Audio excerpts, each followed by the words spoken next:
All right, let's go ahead and get started. Thanks again for joining us for today's CSA Ideas Lab to learn about all things CSA across the United States.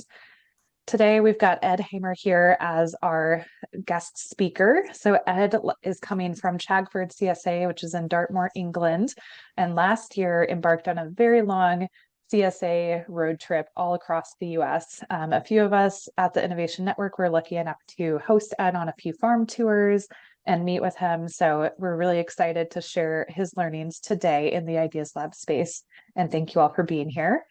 As you come into the session, please do remain on mute just to ensure that we can hear everything that Ed has to share.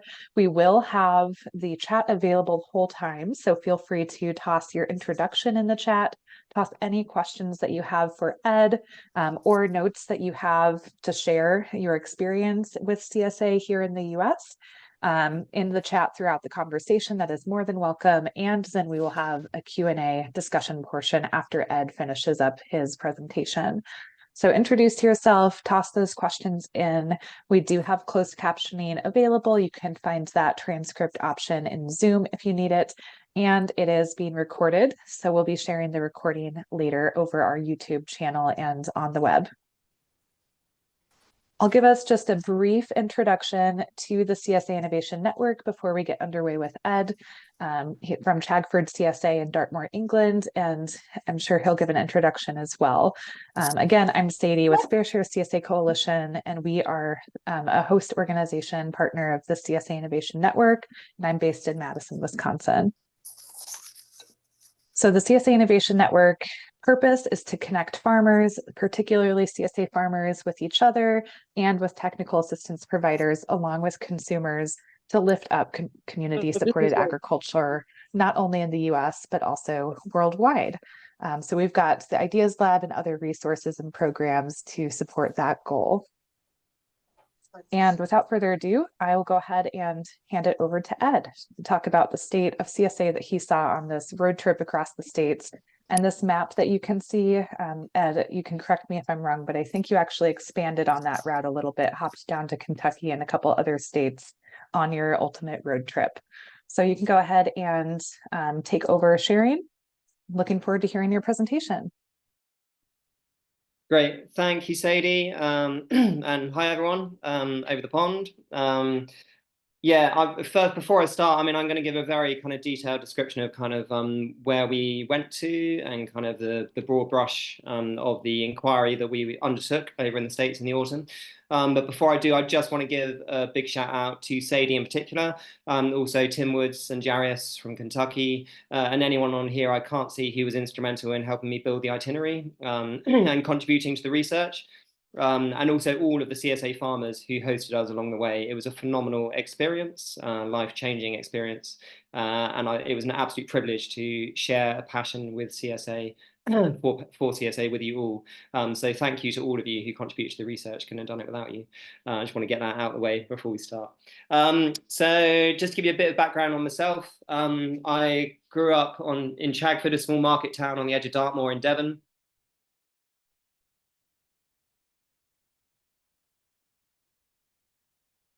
Very much a livestock, a pastoral landscape, mostly livestock farming around us. But I went to university, I studied agroforestry back in 2001, and then came back to Chagford and wanted to start a farming enterprise, but didn't necessarily want to do livestock. And at the same time, I was working part-time as a journalist for the Ecologist magazine and got commissioned to write an article on something called CSA that I'd never heard about before. So this was back in 2006, 2007. I jumped in the car and visited all of the CSA farms in the UK, of which there were 7 at the time. And by the end of that road trip in the UK, I was convinced more than anything that what I needed to do in my own community was come back and start a CSA. So that's what we did back in 2009. And we've been running our own CSA there for the past 15 years. We now grow on 10 acres of land. We supply 150 shares a week. We're a year-round CSA, grow a lot of storage crops for the winter. We do buy in a bit of produce this time of year to supplement our own shares. But we supply about 80 to 90% of our own produce in the shares through the year. in addition to running my own CSA, I run training courses for the UK CSA Network to start up new entrant farmers. And I also work for a union called the Land Workers Alliance, which I helped to found back in 2012, doing policy work for them. So I do policy work on the side. And just in January, college down at Dartington in Devon, where I am today. I've just been lecturing all day. So I'm also doing some teaching alongside. So that's a very brief rundown of me. I'm now going to just go through and give you background to the trip, kind of why we undertook it, and the findings that we discovered. So initially, I just want to give again a shout out to the funders for the trip. I've been wanting to go back to the States. I actually came to the States back in 2015. I got a separate grant back then to visit draft-powered farms. And when I was there, I became acutely aware that the CSA community in the States was much more diverse, much more active, and much stronger rooted than our community here in the UK. And I was determined to come back one day to kind of investigate the reasons for that. And back in June last year, I was incredibly fortunate to secure funding from an organisation called the Winston Churchill Fellowship. It's actually an endowment fund set up by the family of Winston Churchill back in the 1950s, and they award the interest from the endowment every year to between 150 to 200 professionals to travel to any other country in the world to bring back learning for their professional community.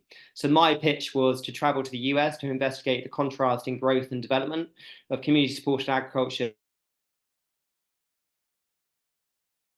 road trip, to cover my flights, the hire of an RV, fuel and subsistence. And in reality, we actually managed to make the funding stretch to 10 weeks, which allowed us to travel to visit 23 CSA farms, in addition to networks coordinators across the states, across 18 states. The itinerary that I built was largely built with the help of Sadie, and with New England and the West Coast CSA coalitions. And it was really chosen to offer as broad a cross-section of newly established CSAs, along with some of the older CSAs in the country. And the research inquiry that I drafted was drafted in coordination with the UK CSA Network to try and ensure that the questions I was asking would deliver the qualitative and quantitative insight that we are after as a community in the UK to help us build our movement over here. Sorry, struggling with that. There we go. So that is the broad brush of our route. As Sadie mentioned, it is kind of only just the outline. We did actually end up driving about 10,000 miles over the 10 weeks. So we did drop down into some sort of northern Kentucky as well. But essentially, we spent 2 weeks around New England, 2 weeks driving across the Midwest. We actually had a bit of a break, went to see family in Vancouver for a week or two, and then spent 2 weeks driving down the West Coast, and then 2 off back in New York for early December last year. Along the way, I was visiting CSAs, obviously following the inquiry, asking a questionnaire style draft inquiry, but I was also particularly interested in how CSA was introduced to the US, and the growth and development of the model over the past 30 or 40 years. This was an area where there was some elements of, I wouldn't say disagreement, but different views in terms of which were the most definitive interventions that brought CSA to the US. But I kind of identified 3 distinct interventions that were universally accepted, I suppose. I'm not going to spend too much time on this, but I would be interested in the questions section at the end if any of you have different perspectives on this, because that might help me to frame my report, which I'm in the process of writing now.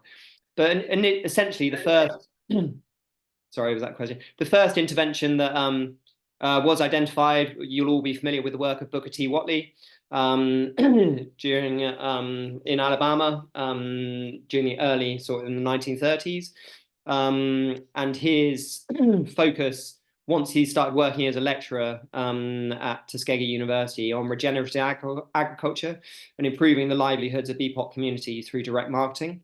Early examples of Booker T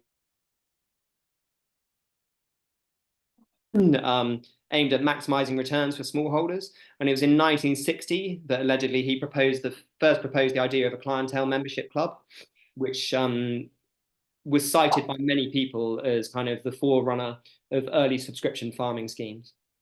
Throughout the 1960s and 70s, it appears that CMC's clientele membership clubs evolved to support thousands of low-income BPOC communities across southern states. The second broadly recognized intervention was the introduction of the TK model from Japan in the 1970s. As far as we understand it here in the UK, the TK farms emerged in rural Japan in the 60s, driven by a lack of consumer trust in conventional food systems and demand for greater connection with producers. There was a secondary element of a more environmentally resilient systems. And there was an expectation that that direct consumer-producer relationship would actually foster more environmental resilience through encouraging farmers to be more accountable and transparent in their production systems. The TK model, it seems, evolved into a broad spectrum of partnerships. Throughout the 1970s, the U.S.A. investigated the growth of TK model and encouraged other universities, US universities, to research the model. And eventually, TK was brought to the attention of the emerging US organic farming community. This information largely from Elizabeth Henderson. Quite an interesting observation. The third and probably most cited intervention of introducing CSA to the US was the founding of Temple Wilton Community Farm in New Hampshire in 1986 by Troger Grow. Grow, born in Vienna in Austria in the 1930s and started farming in Germany in the 70s. He was heavily inspired by Rudolf Steiner's philosophies on agriculture.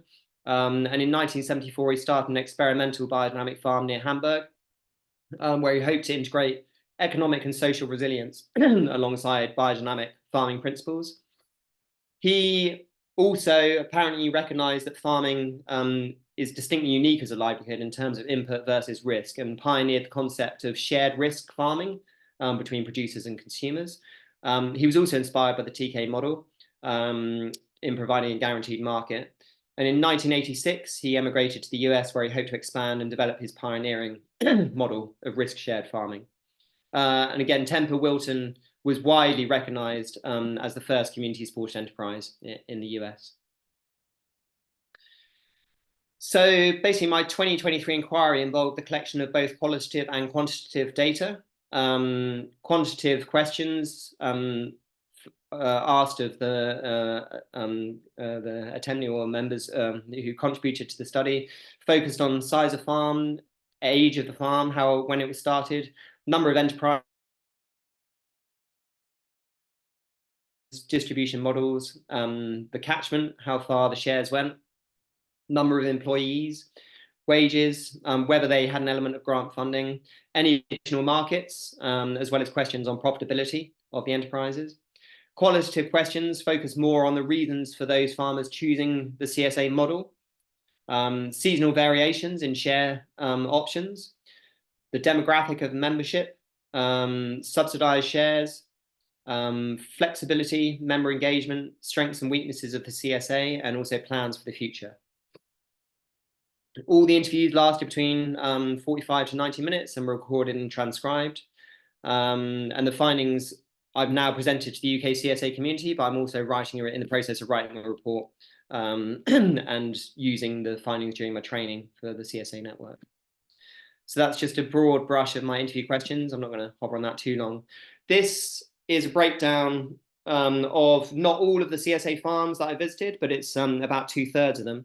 And it's actually as many as I could fit onto one page and still make it legible. But I kind of wanted to condense as much information as possible, just to give a very broad overview of particularly the distinctions between the US and the UK CSA communities, CSA markets. So here you'll see on the left, I'm sure many of you will recognize some of these names. There's some of the most famous CSAs in the New England CSAs at the top, Midwest, and then West Coast ones at the bottom, and then Kentucky at the bottom.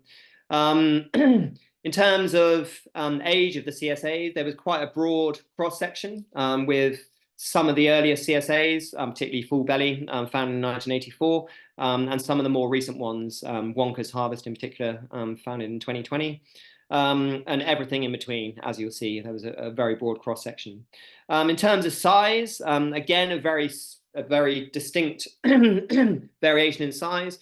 From the smallest CSA, which was Clay Bottom Farm in Indiana, Ben Hartman's place, where he's actually farming on 0.3 acres, all the way up to Essex. Essex was probably the biggest, 900 acres, and everything in between. The share offering, yeah, this was for us coming from the UK context. It was quite interesting to see the divergence in different share offerings, with only actually 5 of the CSAs I visited out of 23 offering year-round shares, and the rest offering some variation in terms of a spring, summer, fall, and winter share offering. And I'll talk a bit more about that in a minute. In terms of the cost, I'm going to talk about food prices on a separate slide in a minute, and contrast between the US and the UK. Shares cost significantly more in the UK and in the US than they do in the UK comparatively. In terms of share items included each week, this also varied quite a lot, but I would say the mean value was probably 8 to 12 items in the share, but obviously that varies in the winter and goes up quite significantly in the summer. But I would say the mean was between 8 to 12 items per week. Distribution. Again, there was quite a lot of diversity. There were 6 out of the 14 listed here that have on-farm collection, some form of on-farm collection offering, and the other 8 distribute either through doorstep deliveries or through collection hubs. And there was some crossover between them as well, some offering all 3. Again, with the radius of distribution, the smallest radius was again probably Clay Bottom Farm in Indiana, going just 2 miles, while some of the furthest were the biggest CSAs, as you'd expect, Roxbury, Full Belly, and Essex. In terms of the number of enterprises, there was only 5 of the 14 listed here that just did veg or veg and fruit. 7 out of the 14, half of them did veg and some element of livestock. And there was 2 who actually did veg, livestock, and arable as well. You can see there a breakdown of the areas dedicated to each of the enterprises. In terms of employees, the ballpark, I mean, most CSAs had somewhere between 2 to 7 full-time equivalents. And there was obviously the exception of Full Belly at the bottom there with 85 year-round full-time employees. But yeah, as a general rule, most CSAs were operating with somewhere between 2 to 7 full-time equivalents. And the average wage for employees was somewhere between $15 to $25 per hour. In terms of flexibility, there was a significant contrast, really, and variation in terms of the flexibility offered by the CSA farmers, producers, to the members. And that varied around sort of 5 areas of divergence, particularly around tailoring shares, offering specific tailored shares, between offering holidays or not. So if members are going away, whether they can cancel their share subscription or not. There was a lot of divergence around sharing risk and to what extent CSA producers were willing to test risk sharing. There was divergence around UPIC offerings on farms, and there was also significant divergence on payment options. And we're going to look at all 5 of those in a bit more detail in a minute. In terms of supplementary income, 10 out of these 14 CSAs listed here did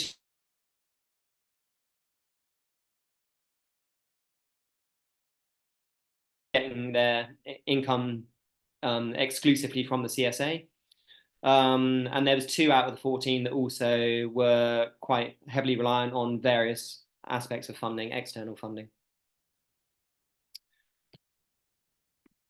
So I'm actually, this is more for the UK market or the UK community, I kind of highlighted 3 case studies, but it might be useful for you guys just to hear kind of what lessons really jumped out at me out of most of the CSAs there. I think for the first one that really struck me was the experience of natural routes, and this is really around risk sharing.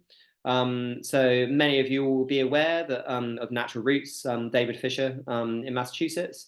Again, one of the oldest CSAs, started 25 years ago on 3 acres of rented land. There's a strong emphasis at Natural Roots on member access to the farm. He has a weekly on-farm collection of, free choice on-farm collection, plus a you-pick herb garden and flowers and beans. The on-farm collection barn was expanding in 2020 with the addition of a farm shop, and that farm shop now matches the annual CSA in terms of revenue. So it's been a significant additional revenue stream for the farm. David's experienced steady growth in the CSA over the past 20 years and of the farm. His kind of unique selling points are really the draft power. He's pretty much exclusively reliant on draft power. And also the quality of his produce is quite phenomenal on that scale. And he runs 2 or 3 apprenticeships each year as well. He's now growing on 8 acres. And those of you who've been to the farm will know he's on the banks of the Upper Connecticut, which has flooded seasonally in the past during the winter. But last July 23, he experienced a catastrophic flood in the first week of July. This was 2-3 weeks into his summer CSA share season. And basically the entire CSA harvest for 2023 was washed into the river and down the river. And essentially, it was a phenomenal case study in sharing risk in the CSA context. Far from any of the members asking for their money back, he actually received around $100,000 in additional donations from the membership to support him to buy in produce, to keep the CSA going for the remainder of last season, and also to help pay for flood remediation work. And for me, it was probably the most remarkable example of sharing the risk. And like I say there, really, it's testament to what can be achieved for 20 years of building a CSA community. So that, for me, that's probably why it stood out as one of the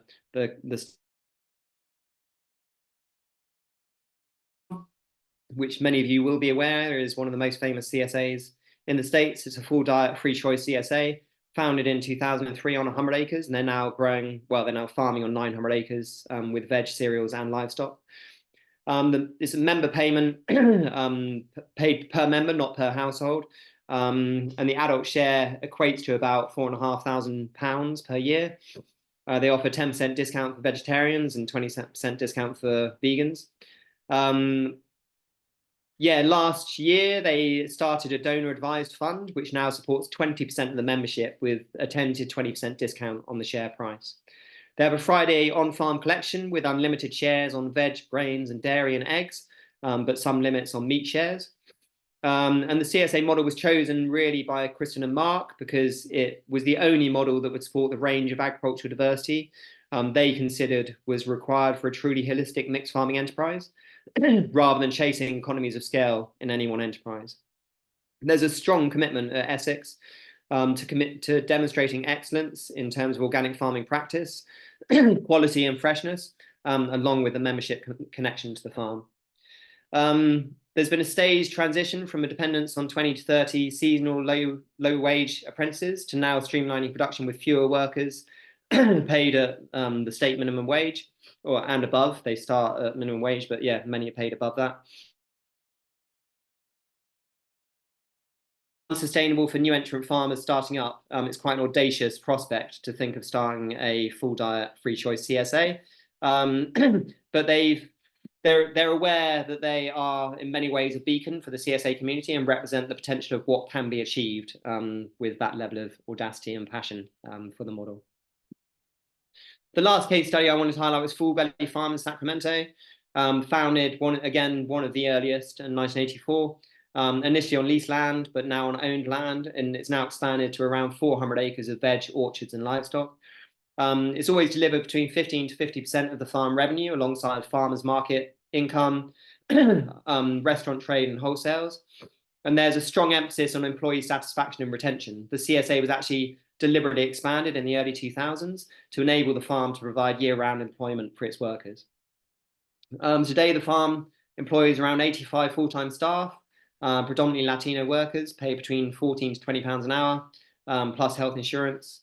And they deliver 1,200 weekly CSA shares to 25 collection hubs across the San Fran Bay area. And there's always 8 items in the share, and their shares cost just under £20 per week. They are in a remarkable position in that the Californian climate supports a huge diversity of year-round cropping. We were there in November when they were planting out spinach, salad, celeriac, and had just sown carrots in the UK. They experienced a huge COVID spike of up to 2,500 shares, but they're now back down to a sustainable level. And they have the flexibility in their supply to pivot their markets. The farm also supports 4 of the siblings from the initial founders with their independent enterprises on the farm. So in terms of the areas of divergence, I just wanted to draw out some of those lessons that I learned over the course of the trip. The first was really around seasonality and the fact that over in the States, you really have an established culture of offering members seasonal share options. So breaking down that year-round share offering into spring, summer, fall and winter shares. Like I said, only about 6 of the 23 CSAs I visited offered year-round shares, full year-round shares for 52 weeks of the year. That seasonal flexibility was directly proportional to member commitment in the sense that the year-round offerings, year-round CSAs were typically the more longer established CSAs and arguably possibly more committed to the integrity of the model in the sense that they were just wanted to offer their members a share of the harvest every week of the year-round with very little variation or ability to tailor their orders. More recently established CSAs typically offered seasonal flexibility in an effort to compete with online retail alternatives, and an emerging trend for aggregate box schemes or aggregate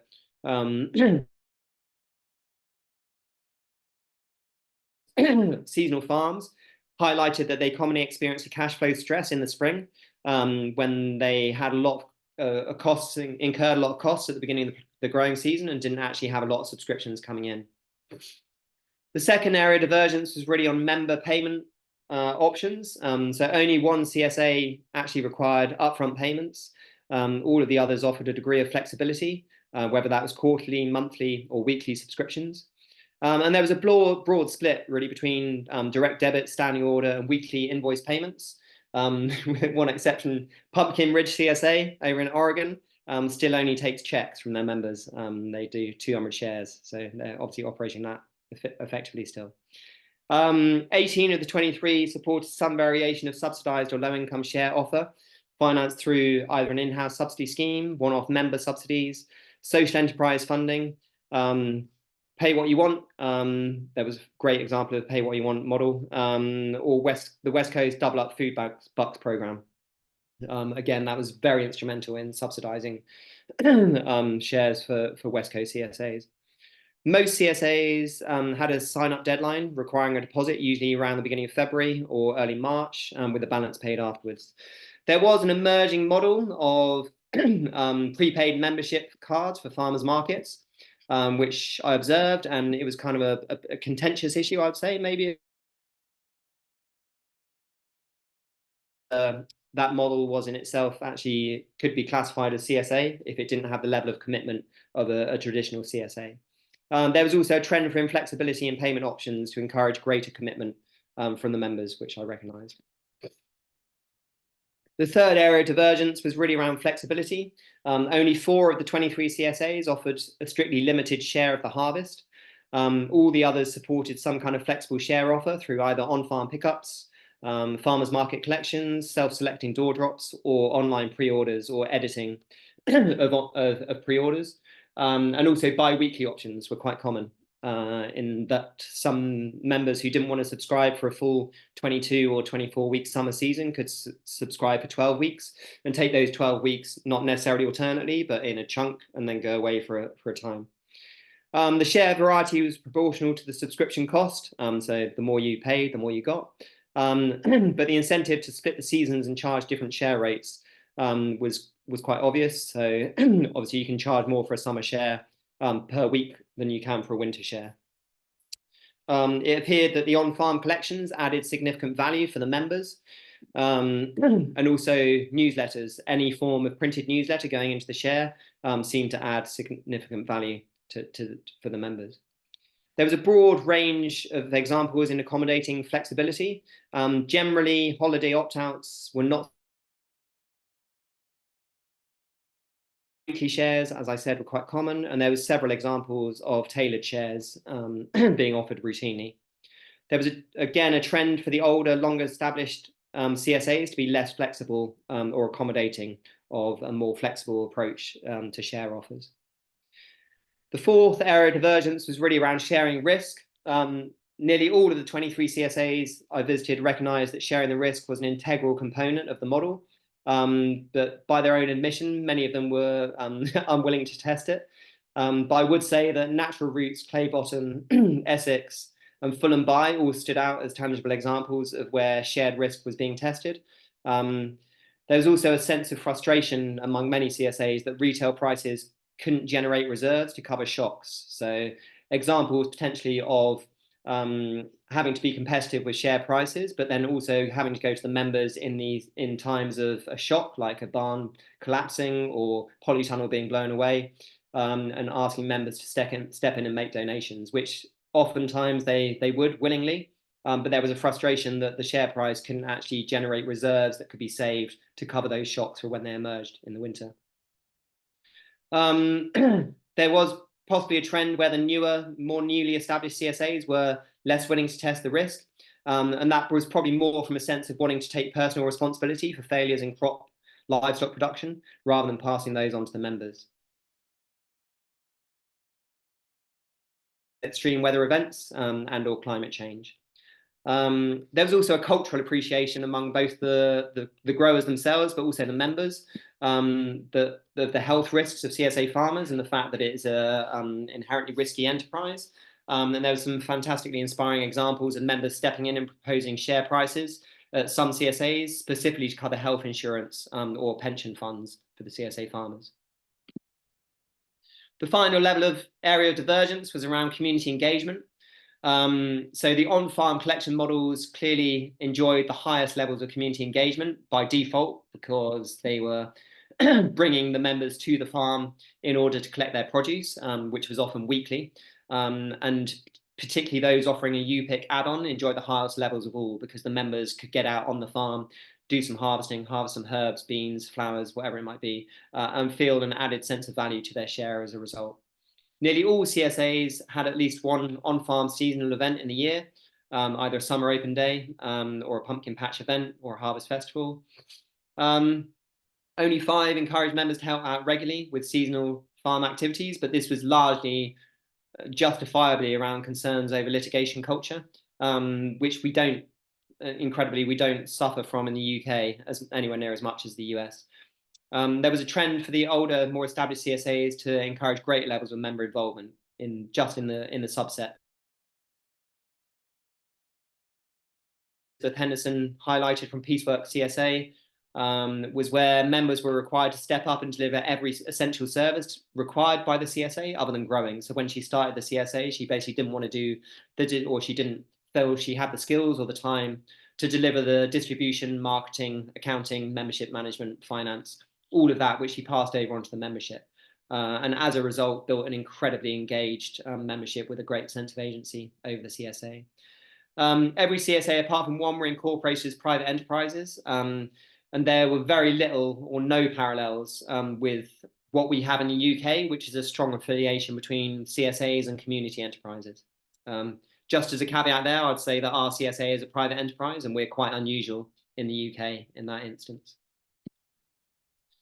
So just a few other general observations about the state of the local food economy over in the US compared to the UK. You guys over there have experienced massive food price inflation over the past 8 years, averaging 8.2%. In the UK, by contrast, we're around just over 5%. And as a result, organic food prices in our even in the supermarkets, in the big retailers, are a lot lower than they are in the US. Inflation over there, it seems, has been driven partly by increasing cost of inputs, fuel, fertilizer, obviously not in organic systems, but machinery, labor, but also by supply stresses.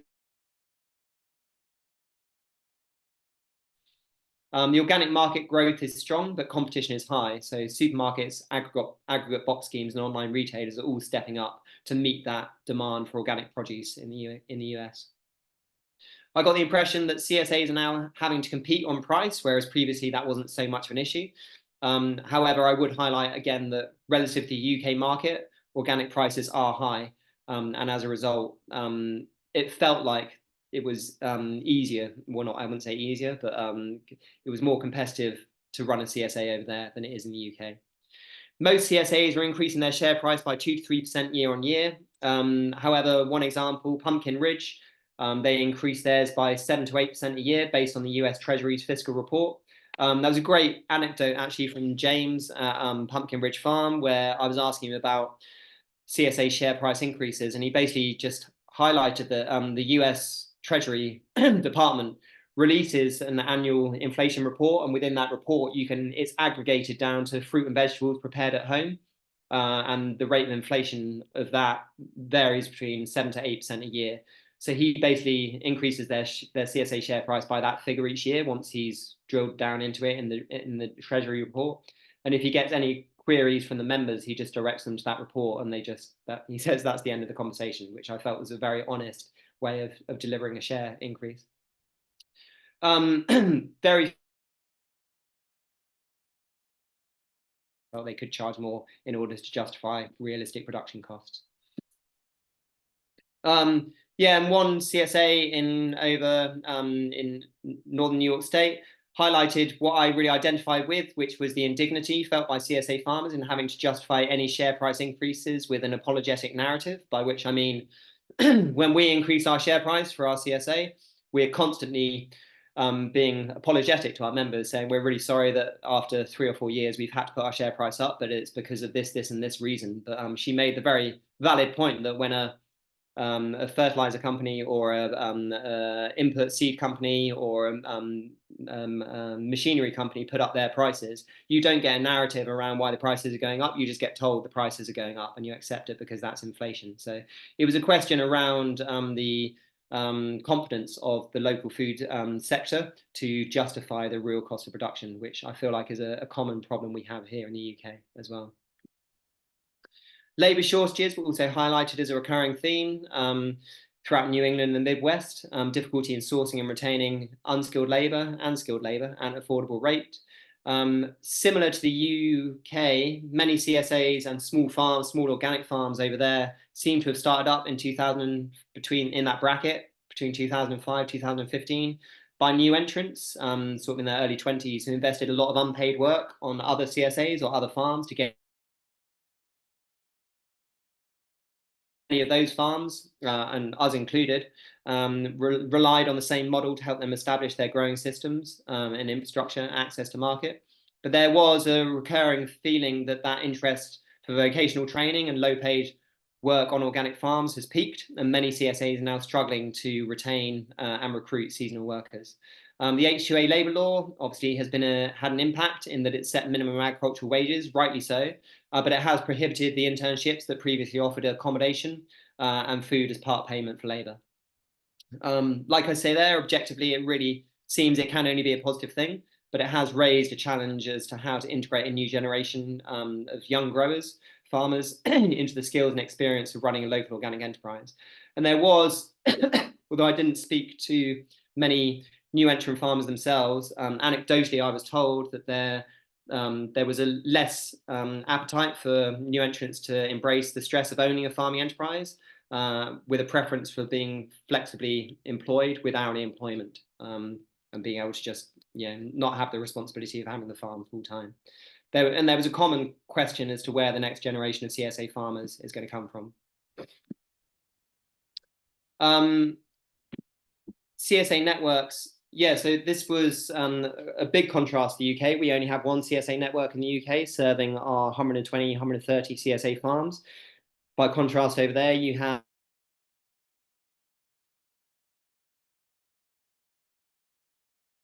Valley, Fair Share, and Pacific Northwest CSA Coalition. All three coalitions cover huge geographical ranges, but all offer similar levels of support.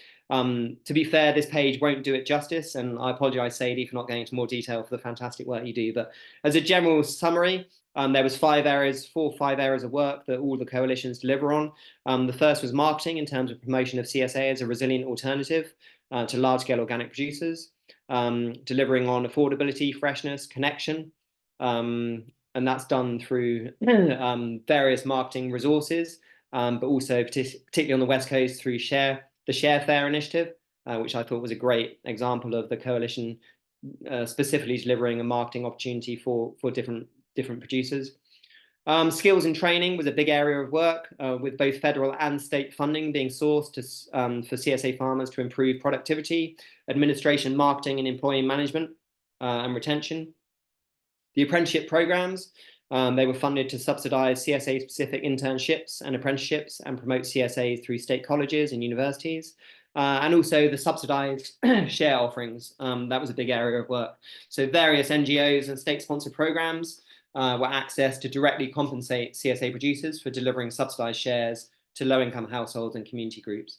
I would add to that initiatives like Bike the Barns that Fair Share put on, which raises in the ballpark of 100. Double Up Food Box program on the West Coast, which I'm sure most of you will be aware of. And the great example at UKT of the preventative healthcare package basically delivered by the CSA. They get funding to subsidize the cost of CSA shares for university employees by $200 a year. And there's been a huge amount of interest in that specific model, by people I've given this presentation to in the UK. So might be some follow-up on that in terms of lobbying over here. One of the questions I asked all of the contributors to the study, to the inquiry, was why has the CSA been so successful in the States? And I find it quite hard to summarize. There's quite a broad distinction in responses to this. So I thought I'd just include sort of 5 or 6 of the most cut-through quotes that I received. The first there really alludes to the fact that the US has a long history of experimental agriculture and marketing, and it's encouraged successive generations to try out new ways of producing and selling their crops. The second quite common recurring theme was that the US is a very young country, comparatively, certainly compared to the UK. Most consumers there and producers in many instances can trace just back 2 or 3 generations to find an ancestor who was employed in agriculture or worked on the land. And that encouraged that connection, that direct connection. Modern consumers support small, local, and diversified producers. Someone observed that the Midwest was entirely populated by a generation of aspirational homesteaders less than a century ago, and that pioneering spirit was still very much alive among younger generations or new generations. A couple of people actually highlighted the role of the American dream, the cultural phenomenon of the American dream, that there are many negatives to it, but one of the positives seemed to be that that basically you've been supported to be ambitious and entrepreneurial. And when you apply those principles to local food, CSA really is a good fit for both the producer and the consumer. And this really is, for me, this is a massive contrast to the UK, where we have a very reserved and self-deprecating culture, I would say, in comparison. And for me, that was one of the most aspirational elements of what I saw over in the States, was that real culture of entrepreneurism and ability to really start an enterprise from scratch, work hard, and achieve your dreams. So that really wasn't a cut-through aspirational element I saw of the culture. Many CSAs in the early days benefited from the fact that you couldn't buy local organic fresh produce in any of the mainstream grocery stores. Today that's changed, but many still benefit from consumers who are willing to sacrifice convenience for a greater connection with the producers. And Elizabeth Henderson really highlighted that in the early 90s, she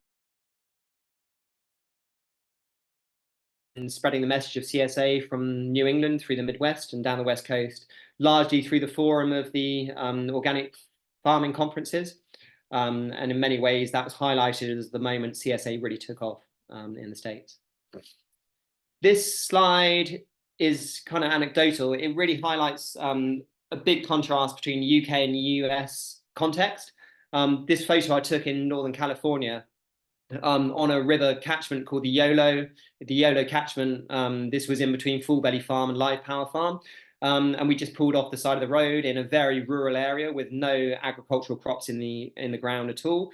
But there was a public health warning by the river highlighting that people fishing in the river could only eat a certain quantity of fish from the river each week. And when we got to Full Belly, someone explained that that was because of persistent DDT poisoning within the catchment. And for us coming from the UK, this is anathema. We've got nowhere near the levels of persistent background pollution of agrochemicals that you have in some areas of the US. And I think in many ways, from what I reading between the lines, in some ways, this has actually helped the CSA community in terms of delivering traceability, trust, and organic quality in your food system, because the alternatives just aren't there. In many places, you can't access land, or you can't access produce from land that doesn't have in the US and the UK context. So in terms of the future of CSA in the US, again, this is maybe a contentious issue, but I heard there was anywhere between 2,500 to 3,500 commercial CSA farms, or CSA farms self-identifying, operating across the U.S.A. In reality, it appears that CSA income delivers less than 50% of the revenue for about 50% of those farms. There's a clear distinction between older, more established CSAs, who, as I said previously, seemed more committed to retain the integrity of the model and be a lot less flexible in terms of sharing the harvest, sharing the risk, building that community, maintaining the community connection, and just inflexibility to the model.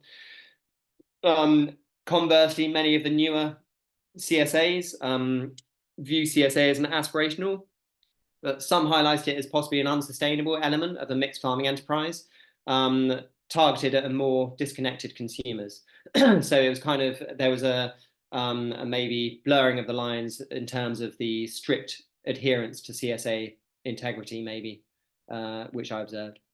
For now, both strands of the model seem to be working concurrently, though there is a feeling among older generations that the appetite for CSA may have peaked in many communities, many markets across the US. There was a strong feeling among all stakeholders that the integrity and rigidity of CSA is incompatible with the way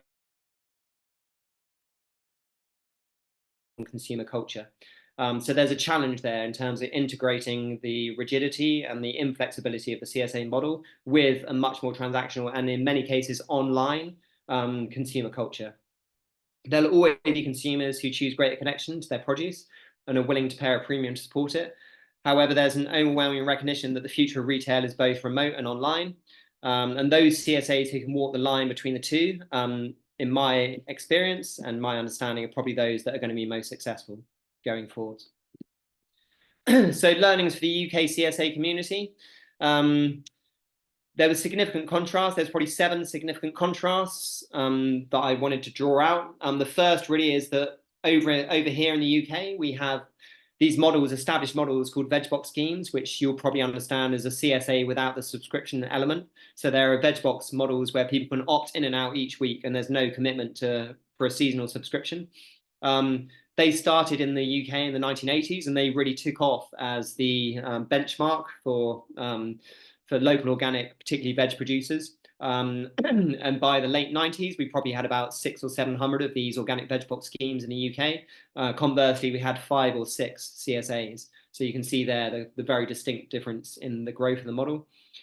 In the US, it felt that CSA established itself as the benchmark of integrity through the 1980s and 1990s in the organic market.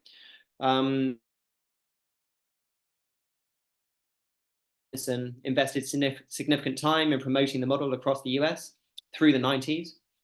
The US has an established culture of entrepreneurism and innovation, and CSA has undoubtedly benefited from being viewed as an innovative farming model. CSA networks are well established in many cases well-resourced. I'll maybe just to highlight that in a minute, but extremely successful. They have been instrumental in maintaining CSA visibility and loyalty over the past 30 years. I would just say they're well-resourced in comparison to the UK CSA network. It may feel that they're not well-resourced over there. Farming enterprise in general benefit from cheaper land prices, relaxed planning regulations, cheaper inputs, and access to finance. All four of those inputs elements are significantly more accessible in the US than they are in the UK. And yeah, there's probably been a dilution of the integrity or restriction of the models, CSA models, over the past 20 years, with a trend towards more transactional CSA type models. While that's been lamented by some of the CSA purists, it has allowed the model to grow and develop and adapt and continue to expand. So it can't be discounted as, in my opinion, as a bad thing. I think it's just a natural evolution of the model.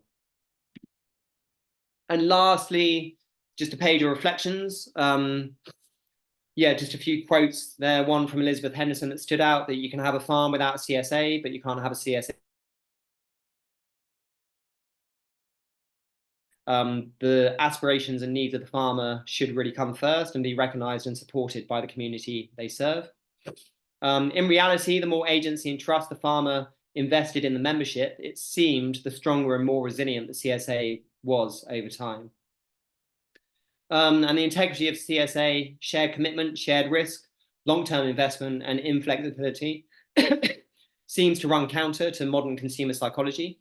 However, retaining and protecting those restrictive qualities seems to have proven to deliver satisfaction, loyalty, and environmental and economic resilience. So it's a little bit of a catch-22 in the sense that the more you lean into those more restrictive elements of the CSA, it felt the more resilient the CSA became. And then the last quote there is from one of the very early CSA founders, Gloria Decatur at Live Power Farm. She highlighted the fact that it's not just about the produce. In her opinion, as soon as you value your CSA share as a commodity to be individually priced, then you might as well give up. And she was saying you might as well go and start growing marijuana or a commodity crop. In her opinion, CSA offers an invaluable relationship between a producer and a member, and you can't put a price on that.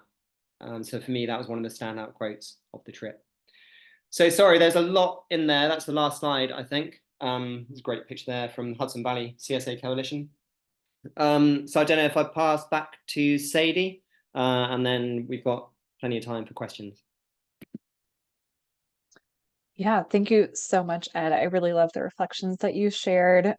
Those were really inspirational quotes to hear from all the different CSA farms that you interviewed over last year's road trip.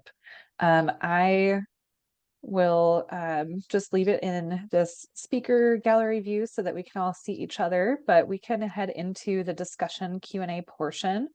So if anybody does have questions, definitely feel free to come off mute, put your video on. We would love to chat. We've got about half an hour left of our scheduled time today, so we can work through some questions. And yes, we will have a recording out. So Liz Henderson, thank you so much for being here today. I'm so glad you and Ed got a chance to reconnect as part of his trip here in the US. And we will have a recording out for anyone who does have to leave early.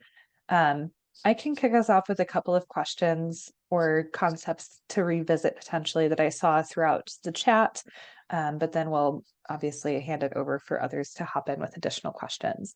There were a couple of folks who wanted to dig deeper into or clarify that concept of inflexibility versus more catering to more modern consumer trends. So I know you just touched on that as well, about the catch-22 sort of situation and seeing the benefits of a traditional CSA versus trying to reduce some of that consumer risk. Do you have anything else that you want to share, or any other like anecdotes or statistics to share around that concept? Oh yeah, I'm not on mute.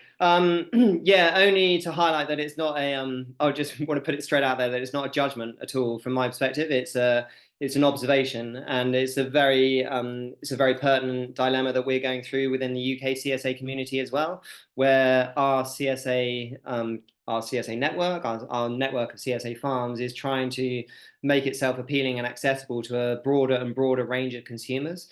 while trying to retain as many elements of the integrity, I would say, for want of a better word, roots of the CSA philosophy as possible. But there's an inevitable pressure to compromise the model in terms of simply accessing modern distribution methodology. So online retailing, online share tailoring, offering flexibility in terms of when if people are away on holiday, allowing them the option to cancel a share. They're all inevitable transitions that will take place as the CSA model evolves and develops to meet the pressures of a modern consumer market. But I suppose my observation was that the older, more established CSAs felt much more resistant to that change than the more newly established CSAs. And there's no right or wrong in that at all. It was just purely an observation. So I think I would just highlight as well that we're going through similar growing pains here in the UK, as it feels like you guys are going through over there with the US CSA community. Yeah, thank you for adding more to that. Go ahead, Claire. Sorry, Sadie. I have a follow-up question. Hi, Ed. It's nice to see you.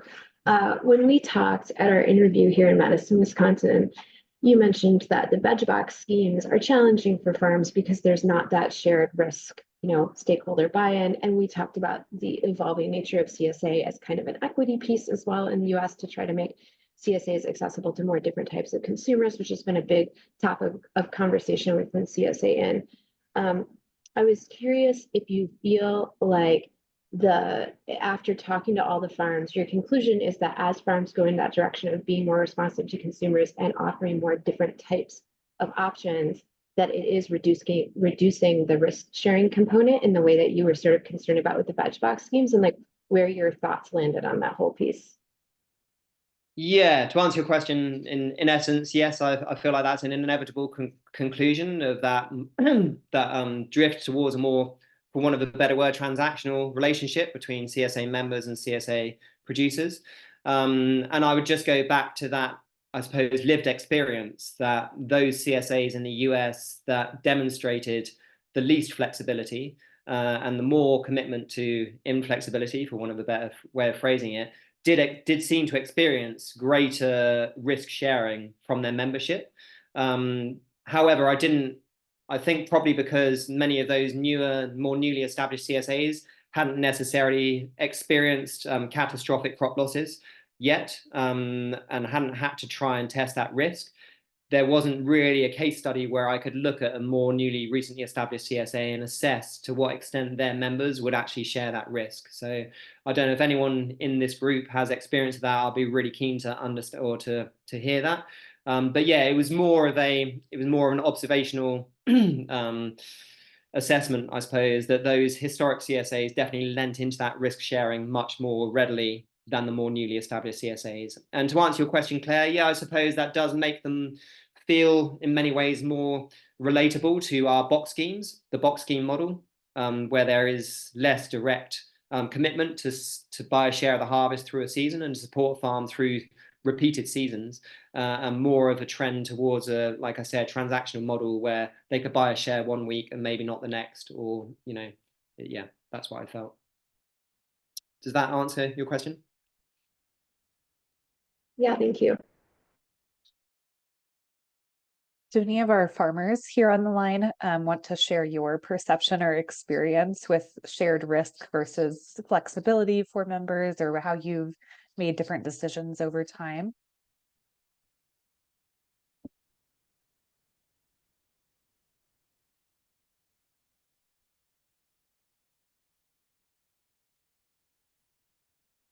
That's okay if not right now. We can keep moving through questions, but I definitely encourage anyone to speak up and share your experience if something comes to mind. Ed, I am curious if you, maybe I missed this, but if you studied at all retention season to season and the relationship in like a farm and consumer farm member commitment, not just within the one season of like week by week payments versus buying a whole season share. And if you saw any difference in the retention of customers year over year in the US versus the UK.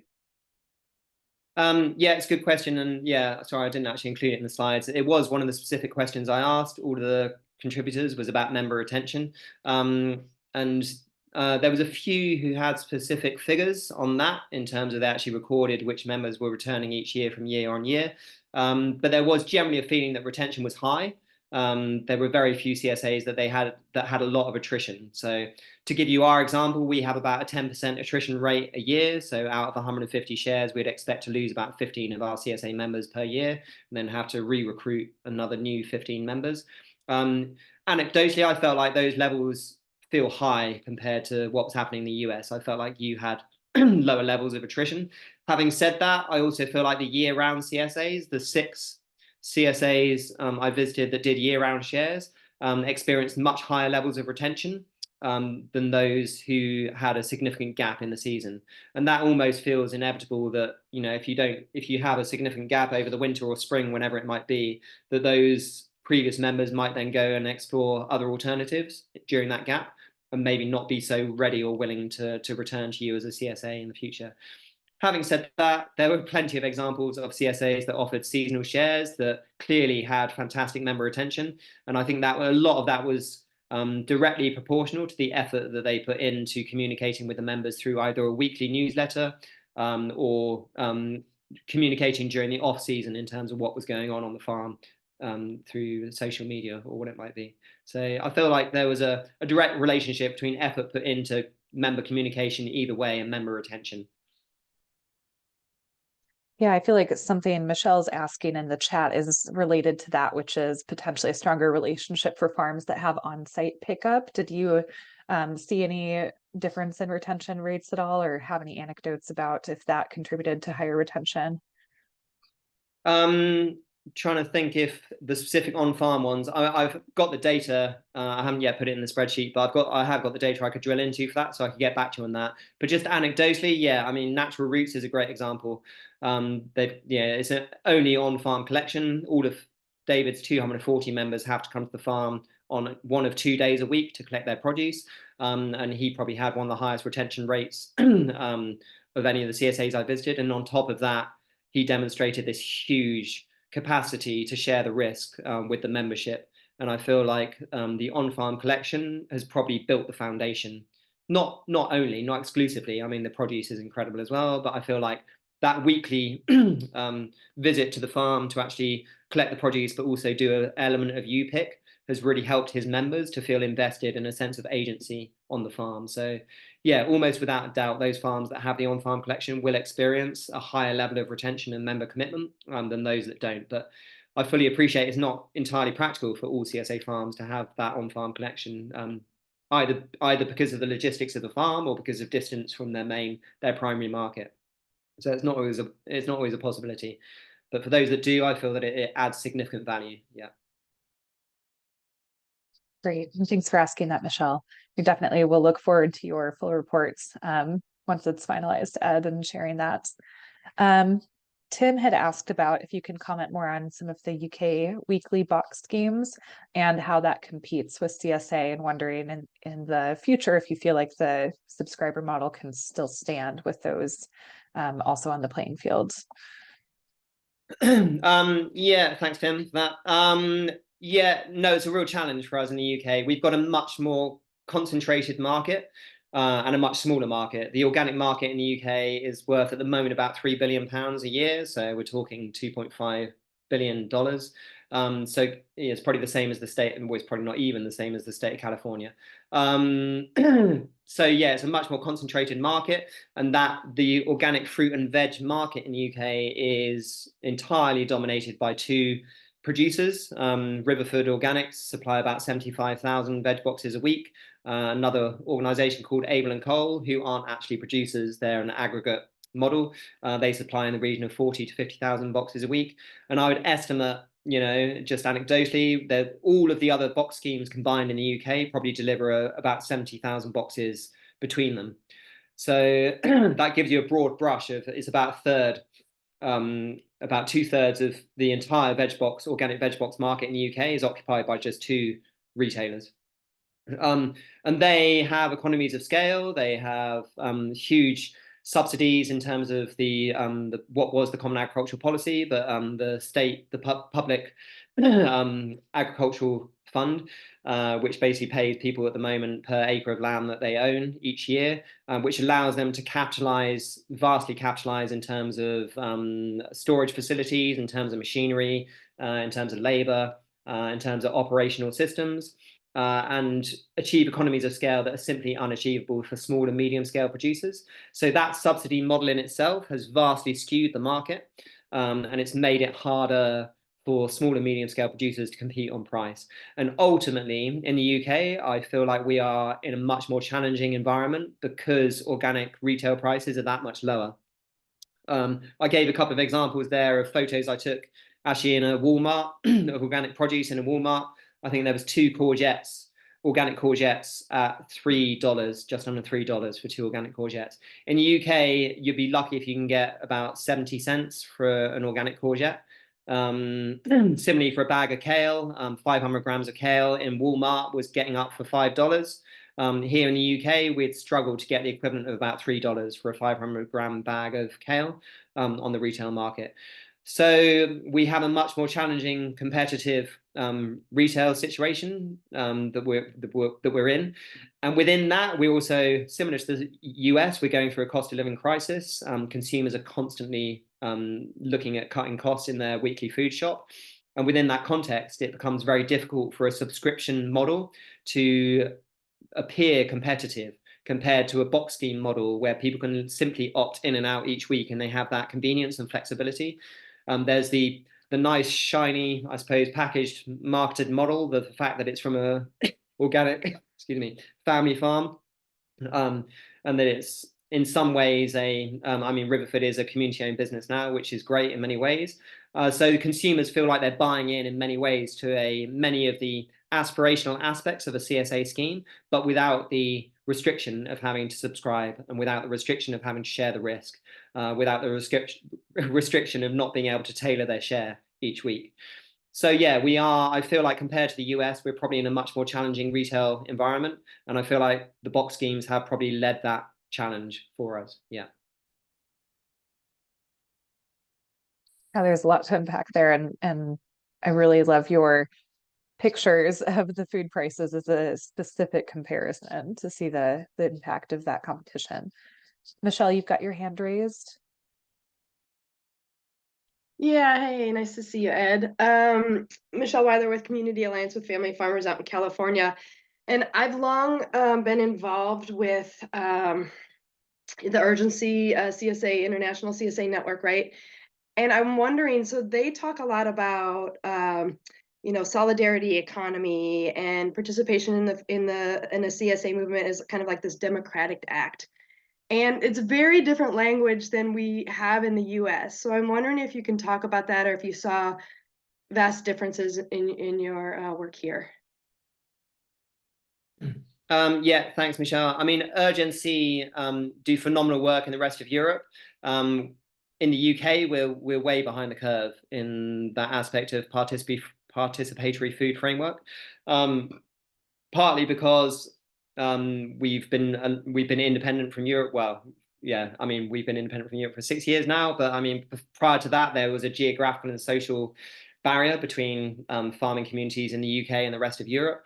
Urgency very much focused in France, Spain, Belgium, a little bit in Germany, but they do predominantly focused in France, and they've done phenomenal work at building the CSA community across Western Europe. Whereas in the UK, as I alluded to earlier, the CSA journey is so much more recent and so much more embryonic compared to anywhere in Europe and certainly in the US. So we don't necessarily have that experience of participatory food systems in that sense. And I suppose another element of this is food sovereignty and the food sovereignty principles and framework. We have many small and medium scale producers now who are fully subscribed to the principles of food sovereignty, but we're having to be a lot more maybe flexible or creative with our approaches to what we interpret food sovereignty as. So for us, food sovereignty means a farm gate stall where someone can come and buy fresh veg from the end of your farm, and they may not have a personal connection with the farmer, but they've got a personal connection to place. Food sovereignty for us probably means a farmer's market, because Compared to the US, our farmers market culture here is very embryonic, very small scale. It's probably slightly affluent in its, well, very affluent, I'd say, in its demographic, and quite inaccessible to a lot of the demographic, particularly low-income households. Food sovereignty for us probably means box schemes. It means aggregate box schemes where people, instead of going to the supermarket, they will buy from some retail model that has some element of connection to a farm or a farmer, and delivers a slightly higher proportion of the food pound to the producer compared to going to the supermarket. So I think within that context, for us, food sovereignty and participatory food frameworks are always framed in opposition to the multiple retailers, in opposition to buying from the supermarket, because for us that has dominated the food pound over the past 60, 70 years, similar to the US, I imagine. But one thing I recognized in the US when I was over there was probably because of the geographical distances that you experience, because things are so much more dispersed.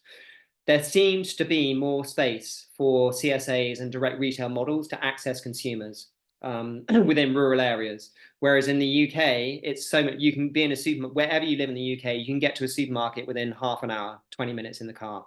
And in the US, there were clear examples of people who couldn't actually access a supermarket or get to a multiple retailer, and actually their local farmer was probably the most convenient place for them to buy local fresh produce. So I feel like that is an asset that you have in the US. That geographical space is an asset that probably can support local food systems, local food retail models that we don't have the luxury of here in the UK. Sorry, does that answer your question a bit? Yeah, thanks. It's just always trying to like understand that language and how the marketing plays into that. But yeah, thank you.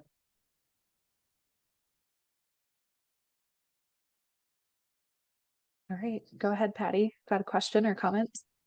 Yeah, I'm curious. It seems like there's a general consensus that farmers have like some resistance towards like aggregate food models and services. And I'm curious if through your research that you found there are other farms that are doing CSA that are aggregating from other small local farms. We tend to offer a lot of products that are maybe specialty products, and I'm thinking strawberries is a good one, for example. There's local farmers near here that do almost exclusively strawberries. The season's really small window. To me, that seems like a good example of like you're supporting another farm and you're, kind of appeasing your CSA members, because who doesn't want to receive a pint or a quart of strawberries rather than a bundle of chard that they could get, all year round. So I'm curious whether or not you spoke to other farmers that do similar things to that, like that, or what those thoughts are. Yeah, thanks, Patty. Nice to see you again.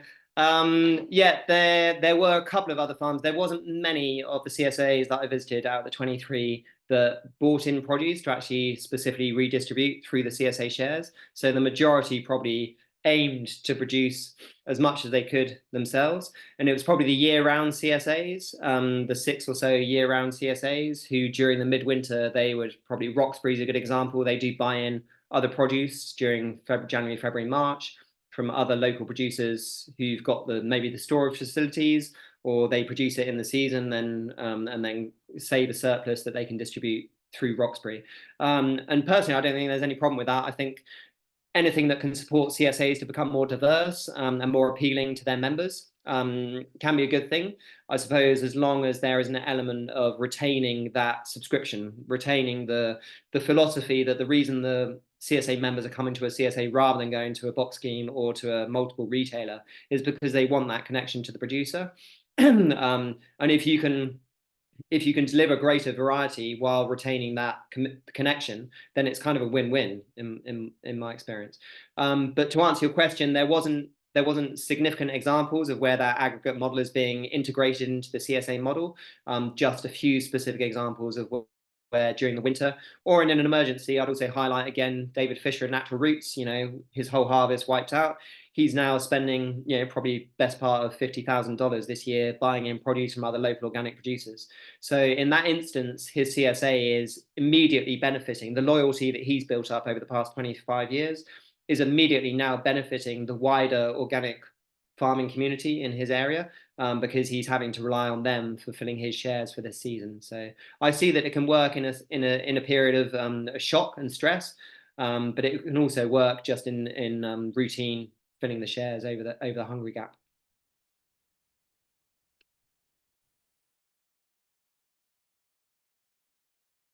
Awesome. Thanks for that question, Patty, and thank you for that answer, Ed. It's great to hear the bigger picture from what you saw from that tour.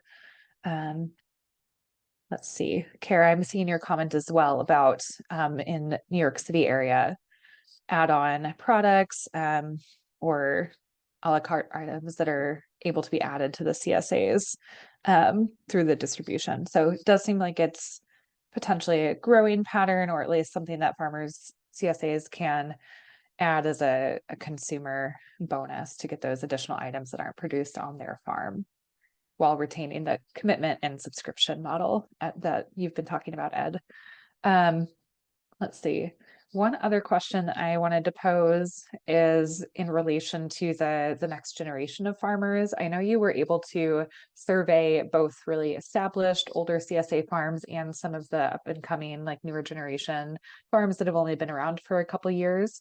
And then you made a comment about there's worry and concern about like where we're going to grow the next generation of farmers from here in the US. Do you have any other anecdotes to share around that concept? And then I would also be interested in hearing if that's also a concern in the UK, or if you feel like you've got like a solid family multi-generational scheme that tends to be followed for farmers in the UK, or what the situation is there compared to the US. Yeah, thanks, Amy. So maybe I'll start with the beginning bit. I mean, yeah, the situation is quite different in the UK in terms of access to land and land concentration. It's less than 1% of the population of the UK own 95% of the land. And the majority of those farms are in hereditary ownership and just passed down through the generations. And in many cases, they aren't, my subjective opinion, aren't farmed to their most efficient standards in terms of actual food production. There is a lot of land wastage going on, largely because of our subsidy scheme that farmers and producers in the UK are paid annually simply for owning the land without any obligation to produce food from that land. So that's entirely skewed the access to land environment in the UK, certainly compared to the US. In terms of our intergenerational succession and new entrant, particularly farmers who identify with food sovereignty principles, we're experiencing exactly the same challenges. In that, I think I alluded that we started our CSA 2008, 2009. For 10 years, we had apprentices, 2 apprentices a year working with us. We paid them the equivalent of about $75 a week and gave them a caravan and veg to work alongside us on the farm. And we would get, in the early years, we would get probably 25 to 30 applicants for 2 roles each year. And these days, we still fill the roles, but we probably get more like 5 or 10 applicants for those roles. And there is a justifiable resistance among a younger generation who are less prepared to donate significant time and resources, unpaid time and resources, let's be honest, to support a commercial farming enterprise in return for the experience. It would be slightly different if there was the potential for accessing land at the end of that journey, at the end of that season, and if you knew that you had an opportunity to go on to actually put all of that, a season of growing experience, directly into practice, that would be different. But for our new entrant community, the prospects of starting a new entrant startup farm are slim to none. And as a result, I feel like we're probably experiencing a similar trend where new entrant graduates or recent graduates and new entrant farmers are much more are looking much more to actually get a relatively low paid, probably minimum wage growing job on an established farm without any of the responsibility and just being able to do 0 hours contract, or just go and work on a farm and then maybe go away for the winter and do another job. So there's less appetite, I would say, for that long-term commitment to the hard, I suppose, hard work and yeah, long hours that are necessary to start a CSA farm from scratch. But at the same time, I can't help but kind of support that generation to demand greater recognition for their work and for their labor and for their time. I feel like for too long, I spent a long time before I started farming working for pretty much no money on other farms. And at the time, it felt great that I was getting the experience and skills and confidence to start my own enterprise. But looking back, I suppose I realized that I was essentially subsidizing luxury food for wealthy families. And yeah, it's not a sustainable model. I feel like we need to move to a much more sustainable system. And realistically, in the absence of long-term funding, which I've got to say, it's fantastic work that the CSA coalitions in the US do in terms of accessing funding to support new entrants and graduates to get practical farming experience. But in the absence of that funding, which we don't necessarily have in the UK, the only place we can get that money to pay people adequately is by actually asking our members to pay the true cost of production. And it's a challenge. Like we are constantly in a battle with trying to charge the true cost of production, running a CSA model, paying our workers a fair wage for the work that they do, and supporting them, providing them with guaranteed income, with long-term income. But at the same time, trying to compete with these multiple retailers and multiple producers who are being subsidized massively by public subsidy. So in the UK, it's probably much more accentuated, I would say, that challenge. But in the US, to answer the first part of your question, in the US, it was a universal problem. Every single CSA, pretty much every single CSA I visited, highlighted the labor shortage as a time bomb, essentially, in terms of going forward over the next 5, 10, 15 years. There's a significant lack of motivation, willingness from younger new entrant graduate to basically get involved and work for less than the minimum wage. And as I said at the beginning, you can't really argue with that. I think it's a commendable aspiration for those new entrants. It just raises a challenge, and I don't have the answer. It raises a challenge as to how we adequately remunerate those new entrants and get them confident, skilled up, and passionate about growing local organic food or livestock when we can't actually pay them a decent wage for their labor. So it's a universal challenge. We're experiencing it, and everywhere I visited in the States is experiencing it. And I don't have the answer. I think the answer lies in raising food prices to represent the true cost of production. But we're quite a way behind the US when it comes to that at the moment. Yeah, big question. Okay, Patty, I see your hand raised. So we've got a few minutes for your question or comment, and then any last minute additions from folks before we move into wrapping up. Make this question really quick. I'm curious, you talked a lot about the integrity of the CSA model and kind of those risk sharing benefits between members and farmers. I know a lot of farmers in my area do have contracts between their members. I'm curious what your research shows in terms of like how routinely farmers are making CSA members, sign some contract or recognize the relationship and what those contracts consist of. Because we're kind of interested in looking at doing something like that, but don't really know what the formality looks like. Yeah, great question, Patty. I actually, I'm trying to rack my brains to think if any of the CSAs I visited, it wasn't a specific question I asked, but I can't think any CSAs volunteered the idea that they did have a contract that was signed by the members specifically relating to risk. But yeah, it is a good question. We used to do that as a CSA. We used to, in our early years, for probably 5, 6 years, we would have a written contract that people would sign and say, I understand what it means to share the risk. I understand if there's a crop loss, I'm sharing that with the producer. These days, that all goes in our marketing. It all goes in our sign up email. It's all electronic. There isn't, I suppose, with that transition towards online sign-ups and online retail models, there is less opportunity to actually get someone to right to sign their signature and commit to a form like that, which is lamentable. I feel like that element of actually just signing their signature, it really cements in their mind as a consumer, CSA consumer, the reality that they are signing up to share the risk. And especially if they're doing that every single year when they renew their subscription. I feel like it's a really valuable process that they go through as a CSA member to recommit to that risk sharing element. To answer your question, I don't think there's any reason why you shouldn't do that and can't do that. I think it probably just comes down to a logistical challenge of actually being face to face with that member. I mean, obviously members can sign stuff online now. They can actually do electronic signatures. Maybe that's a way to go, but I wonder if that would carry the same weight, or whether it might be less, it might feel less committing if you're just signing something on an online form than if you're actually signing something on a hard copy. So yeah, again, sorry, Paddy, great question, but I don't have an answer. I think to answer your question specifically, none of the CSAs, the 23 I visited, said they had a form that was signed to share the risk.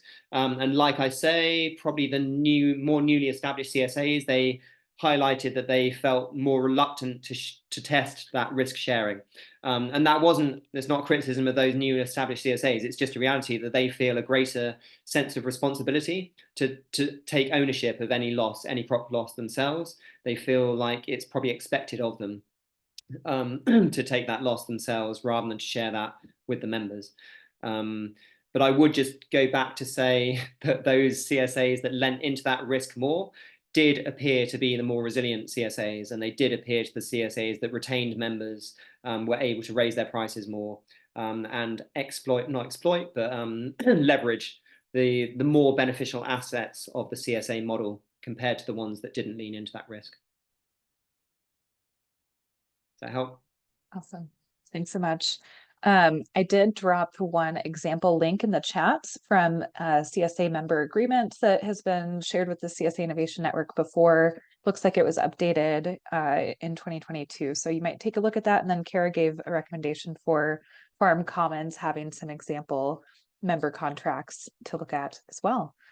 I'm going to go ahead and wrap us up. I know there is still so much more that we could cover and talk about. Unfortunately, we want to be mindful of everybody's time today, but thank you so much, Ed. I hope it's all right. I tossed your email up here for anybody to get in touch with you after this. And then also visit Chagford CSA's website if you want to see more about his operation. And I'm going to also launch a quick Zoom poll. So if you want to give us just a quick moment of feedback about today's session, it helps inform our future programming for the CSA Ideas Lab. So that's really helpful if you can just give us a 1 to 5 star rating for today's conversation.